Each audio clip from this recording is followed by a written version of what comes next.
I'm not gonna begin with something funny here.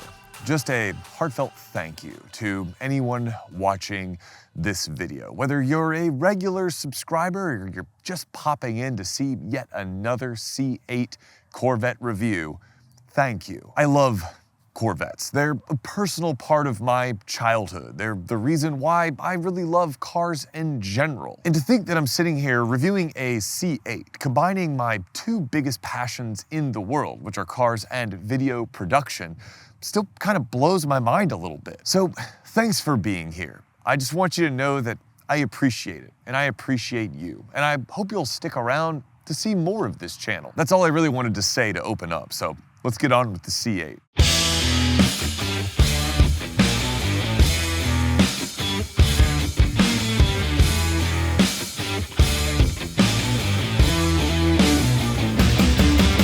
What's going on, everyone? Jax here, and today I'm with the 2022 C8 Corvette with the Z51 Performance Package.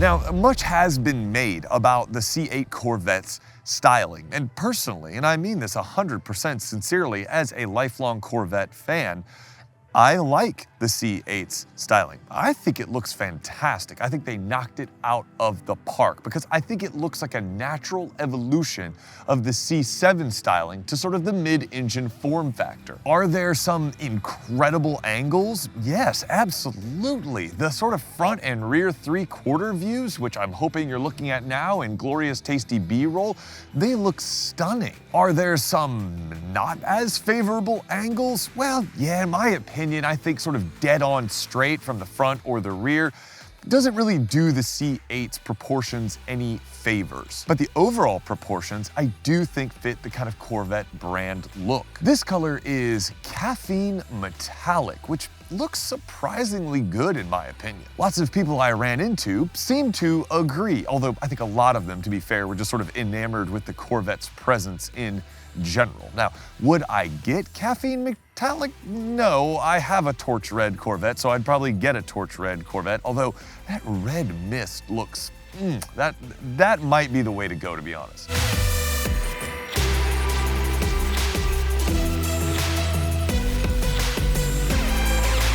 And can you really blame anybody for being enamored with this car? In addition to its sort of supercar looks, it has a 6.2-liter LT2 V8 making 495 horsepower and 470 pound-feet of torque with the performance exhaust that this car has. That power runs through an 8-speed dual-clutch automatic, and no, a manual transmission is not offered, nor will it be offered. Based on the design of the center console, I don't see how they could ever offer a manual transmission. Does that bother me as an enthusiast dad? Well, not as much as I would have thought, being a manual transmission Corvette owner. See, the LT2 feels properly small blockish, and it's been sort of beefed up for mid-engine duty with a dry sump oil system, improved cooling, and a larger intake manifold. And in Corvette tradition, it gets relatively decent fuel economy. In my week with the car, I saw around 20 miles per gallon, and that was with exuberant driving. To be fair, I actually saw less than 20 miles per gallon, but there was a lot of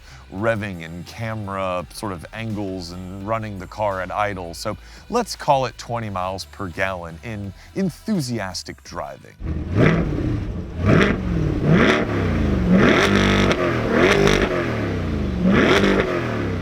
This C8 is also equipped with the Z51 Performance Package and Magnetic Ride and the Performance Exhaust. And you absolutely want all of those things, especially because the Magnetic Ride adjustable dampers comes with Chevy's excellent performance traction management system. The Z51 package has its own performance suspension tuning, along with its own electronic diff tuning, as well as upgraded brakes, as well as upgraded cooling. So like, you want this package. No overheating embarrassment here.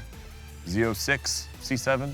Thanks for the advice. You can tune into my driving review to see more about this, but like, that performance traction management system is one of the best traction control systems in the world. And the way that this thing rides and handles, it will absolutely blow your mind. I separated these two parts of the reviews because, to be honest, I gushed way too much over the way that this thing drove in both sort of light duty and more enthusiastic driving. So check out that video. The link will be in the description, but rest assured, this thing will live up to all of your performance expectations.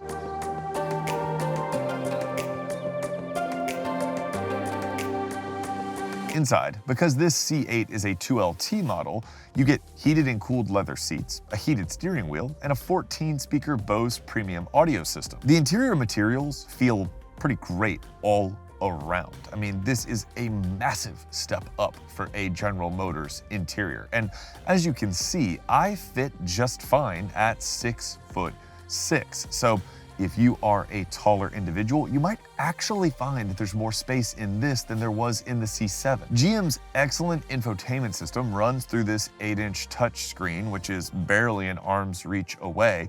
And the 12-inch driver digital gauge cluster looks awesome. I talk about this a little bit more in the driving review as well, but like, it's not like in the freaking 80s when they tried to do digital, or in the 90s when they tried to do digital again. This gauge cluster looks great, and it will age well, I'm sure. My only complaint is that it is still a tiny bit laggy when you switch modes. This model is also equipped with the upgraded GT2 bucket seats, which have adjustable bolsters, and despite being kind of a little more aggressive, they're very comfortable. On my first day with the C8, I had to drive Ella across Atlanta into North Georgia for a volleyball tournament. So we were in the car for about an hour and a half one way, right? And it was perfectly serene and comfortable in here. This is a long distance tourer when you want it to be. This also has the front axle lift system with sort of position memory, which means when you tell it to lift the front axle, it will remember where you are, and it will lift the front axle every time you come within like a few feet of that location. Once it was set to my driveway, every time I got within about 20-30 feet of my driveway, it would lift the front end on its own and put it back down again. Truly an awesome system. Oh, and the Squircle steering wheel, shut up about it. It's great. I like it a lot, actually. It's way more useful than you might think it is. And it makes the interior like a little bit roomier. My legs have totally, like, plenty of room. My sight lines are good. Like, I think this thing is cool. And the climate control ridge, double shut up about it. You don't get to complain about automakers either playing it safe or putting too many functions in a touchscreen, and then also complain when an automaker does something kind of daring but functional. There are hard buttons for every single function, and they're clearly labeled. So like, what's the problem with that? I think it's awesome.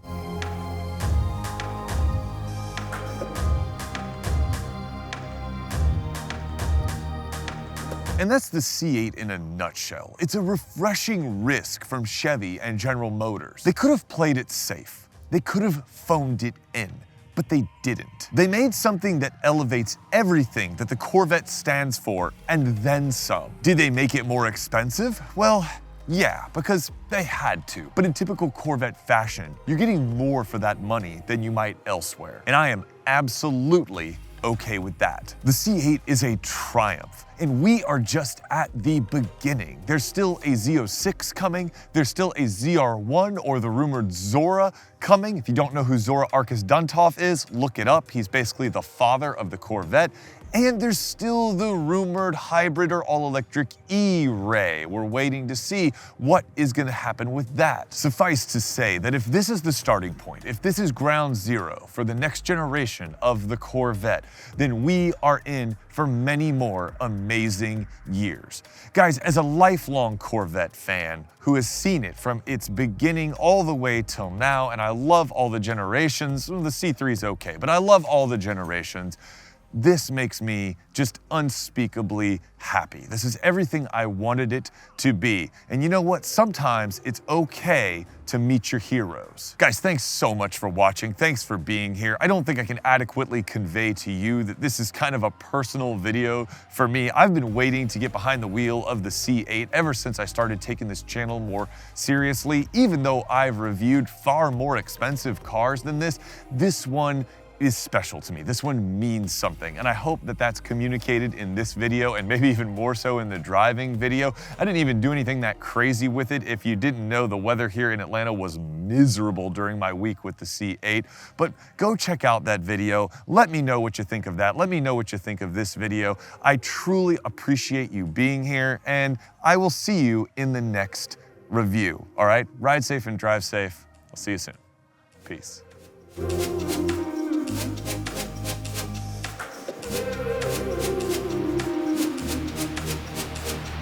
Well, we're back to March, and the wind, the ceaseless, never-ending bane of my existence. Perfectly calm, and then just gusty wind. It's typical Georgia weather. Perfectly fine 1 second, absolute terror the next. It's the same lady in the same Audi with the same barking dog. Dog is the most annoying dog ever. And a car alarm. Barking dog, car alarm. Barking dog, car alarm. How have you not turned off your car alarm? Still going, still going. Many minutes going by, and a kid fell on the bike and now he's crying. I mean, like, God, I hate the park sometimes.